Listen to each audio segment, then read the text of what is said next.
My name is Ethan Brooks. I'm 44 years old.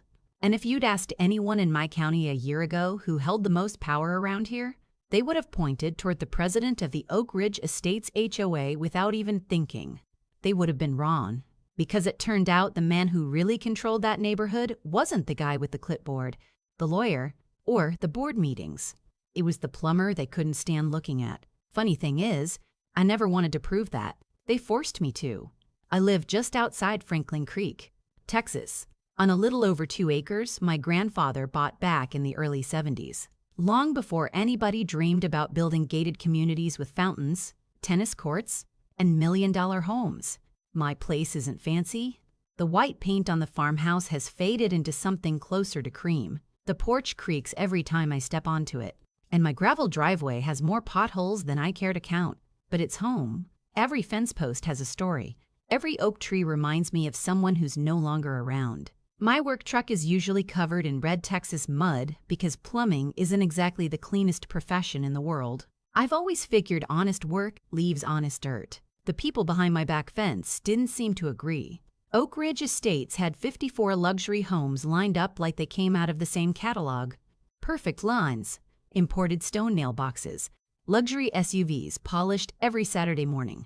Their community pool looked more like a resort than a neighborhood amenity, complete with blue glass tile, waterfalls, underwater lighting, and enough landscaping to make a golf course jealous. It also happened to sit less than 30 feet from my back property line. For years, we mostly ignored each other. I'd wave at the maintenance crew, they'd wave back, and lights kept moving. Then a man named Douglas Mercer got elected HOA president. Douglas was one of those guys who smiled only when a camera was pointed at him. Expensive polo shirts, spotless cowboy boots that had obviously never touched real dirt, and the kind of confidence that only comes from believing money automatically makes you smarter than everyone else. The first time we spoke, he looked at my truck, glanced at my muddy boots, and actually said, "You know, Ethan, property values matter around here." I laughed because I honestly thought he was joking. He wasn't. Over the next several months, little things started happening. Anonymous complaints about my work trailer, county inspectors showing up because someone claimed I was operating an illegal business out of my garage, calls about noise whenever I repaired equipment on a Saturday afternoon. Every complaint disappeared the moment officials realized everything was perfectly legal. But it became obvious somebody wanted me uncomfortable enough to leave. I didn't. My grandfather didn't spend 30 years paying off this land so I could hand it over because a homeowners association didn't like the view from their swimming pool. Then came the Tuesday that changed everything. I'd spent nearly 11 hours replacing broken sewer lines at an elementary school across town. My shoulders hurt. My hands smelled like PVC glue, and all I wanted was a hot shower and something cold to drink. I turned into my driveway and slammed on the brakes so hard my coffee flew across the dashboard. My old Ford F-150 looked like it had lost a fight with a tank. The roof had been crushed nearly flat. The hood was folded upward like crumpled aluminum foil. Fresh bulldozer tracks crossed my property from the HOA construction site next door, cutting directly through my grass before disappearing toward their new road expansion project. Sitting under my windshield wiper was a laminated notice that read, "Vehicle removed from active construction area due to unauthorized parking. Unauthorized parking. On my own land." I just stood there for a minute because sometimes your brain refuses to accept what your eyes are telling it. Then I heard laughter drifting over from the construction zone. Douglas was standing with a site supervisor, pointing toward my truck. I walked over slowly, trying harder than I've ever tried in my life to stay calm. "Douglas," I said, holding up the notice, "tell me this is some kind of mistake." He barely looked at me. "Your truck was blocking our equipment." I blinked. "My truck was parked on my property." He shrugged like we were discussing the weather. "Then maybe your property was in the wrong place." The construction workers laughed. One of them actually turned away because he knew things had just crossed a line. I asked who authorized heavy equipment onto my land.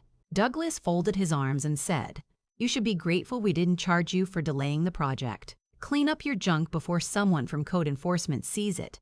There are moments when anger burns so hot it suddenly becomes cold." That's exactly what happened to me. I didn't yell. I didn't threaten him. I simply nodded once, looked at my truck one last time, and walked back toward my house. As I climbed the porch steps, my elderly neighbor, Mrs. Helen Carter, who'd lived across the county road longer than I had, quietly asked, "Honey, are you all right?" I looked at my grandfather's old workshop sitting beside the house, then toward the small pump building behind it. And for the first time in years, I remembered a dusty filing cabinet filled with paperwork I'd inherited but hadn't opened in months. Something told me the answer to Douglas Mercer wasn't sitting in a courtroom. It was probably hiding somewhere inside those old contracts, waiting for me to finally read them carefully. I spent almost 3 hours inside that workshop that night, opening dusty drawers my grandfather hadn't touched since before he passed away. Most of the folders were exactly what you'd expect from an old plumber who never threw anything away. Pump maintenance logs, handwritten invoices, faded warranty cards, county well inspections going back decades. Then I found a thick brown envelope labeled Water Service Agreement. I carried it into the kitchen, poured myself a cup of coffee that had long since gone cold, and started reading. By the second page, I stopped breathing for a second. 20 years earlier, before Oak Ridge Estates even existed, the developer had discovered there wasn't enough groundwater beneath the subdivision to support a large recreational facility. Drilling additional wells had failed. My grandfather happened to own the only high-capacity well within practical distance. Instead of spending hundreds of thousands extending municipal infrastructure, the developer negotiated a private supply agreement with him. After Grandpa passed, ownership transferred to me along with every right and responsibility in that contract. I'd signed the transfer paperwork years ago without thinking much about it because the payments arrived automatically every month. $250 wasn't life-changing money, so I barely paid attention. What I had never done was read every page. Buried near the end sat one sentence that completely changed the balance of power. Either party may terminate this agreement upon 30 days written notice in the event of material breach of good faith by the opposing party. I read it 3 more times just to make sure I wasn't imagining things. Material breach of good faith. If driving heavy equipment onto someone else's private land and destroying their truck without permission didn't qualify, I honestly couldn't imagine what would. The next morning, I drove to an attorney named Rachel Monroe, a woman who'd handled easement disputes for ranchers all across Williamson County. I didn't walk in looking for revenge. I walked in looking for confirmation that I wasn't about to make a terrible mistake. Rachel read the contract in complete silence, then asked only one question. "Do you have photographs of the damage?" I slid my phone across the desk. She looked through every picture before leaning back in her chair. "Ethan, if these photographs are accurate, they trespassed, destroyed private property, and then documented their own actions with that notice they left under your windshield. I've seen people hand over evidence before, but this is unusually generous." I laughed for the first time since Tuesday. "So I'm not crazy?" She smiled.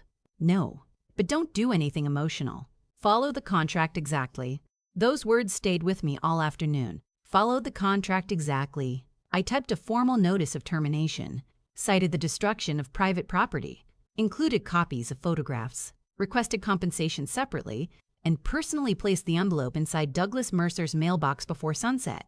He didn't even bother opening it while I stood there. He just tossed it onto a hallway table and smirked. "Is this another complaint?" he asked. "No," I answered quietly. "It's your countdown." He laughed so hard one of the board members standing beside him asked what was so funny. I simply got back into my truck, or what was left of it after borrowing a friend's pickup, and drove home. 30 days later, exactly as the contract required, I walked to the small pump house behind my barn before sunrise, carrying one brand new industrial-grade padlock. I shut off the primary valve feeding the HOA supply line, disconnected power to the transfer pump, secured everything, and called Rachel. "Done," I said. "Good," she replied. "Now don't touch anything unless they honor a new agreement." Around 4 that afternoon, I noticed the first maintenance cart circling their clubhouse. By dinner time, 2 pickup trucks from their pool contractor had arrived. Apparently alarms were going off because circulation pumps had lost pressure. They assumed a mechanical failure. Nobody came knocking on my door. Wednesday morning, I stepped outside with my coffee and looked across the fence. The waterfalls that normally poured into the pool had stopped. Decorative fountains sat perfectly still. It looked strange, almost like somebody had paused a movie. Mrs. Barium. Helen wandered over carrying blueberry muffins she baked. "Looks awfully quiet over there," she whispered. I smiled. "Probably maintenance." She looked at me over the top of her glasses and grinned. "I've known you since you were 10 years old." "That's not a maintenance smile, By Thursday afternoon, the Texas heat had already lowered the water level several inches. Parents started asking questions inside the neighborhood Facebook group. Someone posted a picture asking why the pool looked cloudy. Another resident complained the sprinkler system had skipped 2 watering cycles. Douglas responded with his usual polished confidence. Temporary equipment issue. Contractors are addressing it. Thank you for your patience. Except they weren't. I knew exactly what every contractor was discovering. There wasn't anything broken to repair. There simply wasn't any water coming through the line anymore. Friday morning, the first patches of green algae appeared around the tile edges. By evening, mosquitoes hovered over the shallow corners where circulation had stopped completely. The smell hadn't become overwhelming yet, but anyone standing nearby could tell healthy chlorinated water was slowly becoming stagnant. I never once celebrated. That's probably the part people don't understand when they hear this story. I wasn't sitting on my porch laughing. Mostly I felt disappointed. My grandfather always believed neighbors should solve problems with conversation before lawyers. I tried conversation. Douglas answered with a bulldozer. Saturday afternoon, I drove into town for plumbing supplies and ran into Miguel Alvarez, who serviced commercial filtration systems. He recognized me immediately. "You're the guy with the well, right?" he asked carefully. "Word travels fast." He rubbed the back of his neck. "Oak Ridge hired us yesterday. We checked every pump, every filter, every valve. Everything works." He paused before lowering his voice. "They're pretending something mechanical failed because admitting the truth would be embarrassing." I thanked him and left without saying another word. By Sunday evening, neighborhood complaints had exploded. Parents wanted refunds for pool closures. Lawn service companies couldn't keep expensive landscaping alive without irrigation. One homeowner posted drone footage showing brown patches spreading across common areas that had always looked perfectly green. Then Monday morning, everything escalated. 2 White County trucks pulled into Oak Ridge Estates with Williamson County Health Department logos on the doors. Inspectors spent nearly 3 hours walking around the pool, collecting water samples, checking mosquito activity, documenting stagnant conditions. Late that afternoon, bright orange violation notices appeared on the clubhouse entrance. Standing water, mosquito breeding conditions, public health concerns, corrective action required immediately. I watched Douglas arguing with inspectors from across my fence, throwing his arms into the air while pointing toward the empty pump room. He looked like a man trying to negotiate with gravity. The funniest part was the solution seemed obvious to everyone except him. Drain the pool, clean it, refill it, except he couldn't refill it. Not without my well. Tuesday morning, I noticed something I'd never expected. 2 for sale signs appeared near the entrance of Oak Ridge Estates. Maybe the owners were already planning to move before all this happened. Maybe they weren't. Rumors travel faster than facts inside expensive neighborhoods. By Wednesday afternoon, Douglas finally drove onto my property with 4 board members following behind him in matching luxury SUVs. Gone was the confident smile. Gone were the sarcastic jokes about my truck. He walked toward my porch looking like he hadn't slept in days. "Ethan," he began carefully, "I think we've had a misunderstanding." I looked past him toward the row of expensive vehicles parked along my driveway, then quietly opened my front door. "Come on in," I said. "I've been expecting you." Waiting on my dining room table was a sealed envelope, a calculator, a fresh copy of the original contract, and a brand new agreement that was about to force every person in that room to decide exactly how much their pride was really worth. Douglas picked up the envelope like it weighed 50 pounds instead of a few sheets of paper. The board members gathered around him while I remained seated with a cup of coffee that had gone cold an hour earlier. Nobody spoke for several seconds. All you could hear was the ceiling fan turning overhead and birds outside my kitchen window. Finally, Douglas cleared his throat. $9,860? He asked. "That's the estimate to replace my truck, repair the fencing your equipment crushed, restore the landscaping your bulldozer crossed, and cover legal expenses I've already paid," I answered calmly. He flipped to the next page and frowned even harder. "And this? That's the new water agreement." One board member, a retired accountant named Carl, adjusted his glasses and started reading aloud. Monthly service fee increased. Annual inspection rights within 50 feet of my property line. Any future unauthorized entry onto my land immediately voids the agreement without refund. Quarterly payments due in advance.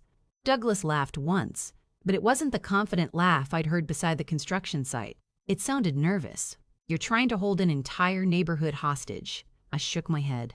No, I'm refusing to let an entire neighborhood bully me again. Rachel had told me never to argue once the paperwork spoke for itself, so I stayed quiet while they read every page. Carl eventually looked up first. Doug, he's not asking for anything illegal. Another board member whispered, maybe we should have handled the truck differently. Douglas shot him an angry look before stuffing the contract back into the envelope. Our attorney will destroy this. He walked out without another word. I honestly thought that would be the last conversation we'd have for weeks. But 18 hours later, my phone rang just after sunrise. Rachel sounded almost amused. I received a call from the HOA's lawyer this morning. How'd that go? I asked. She chuckled softly. Apparently their client forgot to mention they destroyed your vehicle before terminating negotiations. Once I shared the photographs and the construction notice they left on your windshield, the conversation became very short. By that afternoon, the neighborhood Facebook page had completely turned against the board. Someone leaked the county health citation. Someone else posted pictures of mosquitoes covering the stagnant water near the shallow end of the pool. Parents demanded answers. Residents questioned why landscaping had turned brown in the middle of summer. 3 homeowners hired their own attorney after learning the board's decisions had created the entire mess. Insurance refused to cover any of the damage because the original property destruction resulted from unauthorized construction activity. Suddenly, Douglas wasn't fighting me anymore. He was trying to survive the people who had elected him. Just before sunset, an unfamiliar black SUV rolled slowly into my driveway. Douglas stepped out alone this time. He looked 10 years older than he had the week before. The expensive confidence was gone, replaced by exhaustion. Without saying much, he handed me a cashier's check covering every dollar listed in my invoice. Then he slid the signed contract across the porch railing. Quarterly payments, he muttered. The board approved everything. I looked over the signatures, nodded once, and asked a simple question. Will I ever have another bulldozer on my property? He didn't answer immediately. Instead, he looked down at his boots before quietly saying, no. The next morning, I unlocked the well house, restored power to the transfer pump, and slowly opened the main valve. Water surged through the line with a deep mechanical hum I'd heard thousands of times before, only this time it sounded different. It sounded like the end of an argument. Within hours, maintenance crews were vacuuming algae, shocking the pool, replacing filters, and working overtime to bring everything back to normal. They eventually spent thousands more cleaning up a disaster that never would have happened if someone had simply respected a property line. 2 weeks later, Douglas resigned as HOA president. Nobody seemed surprised. A month after that, I came home from work and found a fruit basket sitting on my porch with a handwritten note from the new board president. It simply said, "Here's to being better neighbors." I actually smiled when I read it because that was all I'd wanted from the beginning. Not revenge, not control, just respect. Every now and then someone asks if I'd do it all over again. The honest answer is, I wish I'd never had to. I'd much rather still have my grandfather's old truck than a better contract. But there's another lesson buried in this story that people don't talk about enough. Real power usually isn't loud. It doesn't need expensive titles, board meetings, or polished speeches.